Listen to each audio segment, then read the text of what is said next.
The Quran is as sacred to Muslims as the person of Jesus is to Christians. Whereas for Christians, Jesus is the Word of God, the Logos, and for him to remain divine and pure, his conception has to be unsullied by man. For Muslims, it is the Quran that is the Word of God, and so for it to remain divine, it has to be untarnished by any human interference too.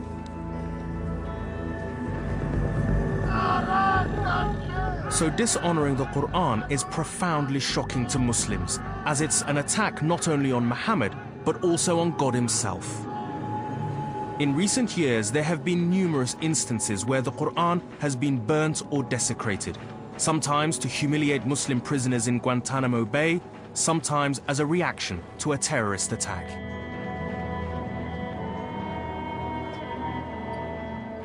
Initially, Muhammad took his message to those closest to him. The first convert was his wife Khadija, followed by family members like his teenage cousin Ali, who would eventually marry Muhammad's daughter. And then there were good friends like the prominent local businessman Abu Bakr, who would eventually succeed Muhammad as the first Caliph of Islam. It's often said that the earliest Muslims were a mixture of young men from aristocratic families, as well as those who were very much in the margins of society.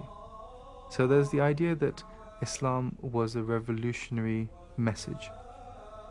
Revolutionary in the sense that it actually wanted to overturn the social order, the cosmic order of society at the time.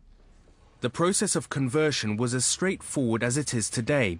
All it requires is the simple statement of faith in front of two witnesses. The key requirement is that conversion must be the exercise of free and informed personal choice. In fact, one of the most important people in Muhammad's life, Abu Talib, who was his uncle and the head of his clan, who protected him throughout all his troubles in Mecca, never converted, despite Muhammad's best efforts to persuade him. And there was nothing he could do about it. The most direct, the most unequivocal statement in the Quran is there is no compulsion in religion, no ifs, ands, or buts. That is the essence. Unless you make a free choice, a free, willing choice for faith, you cannot be held accountable for your actions thereafter. That's the essence of what Islam is about. The Quran itself is quite clear. La ikraha fi ad-din is often quoted as an example from the Quran itself. There should be no compulsion in religious matters.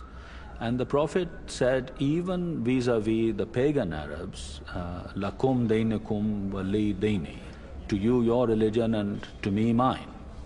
And that seems a very good way of promoting tolerance. But of course, throughout history, we have seen that that kind of attitude has not been respected.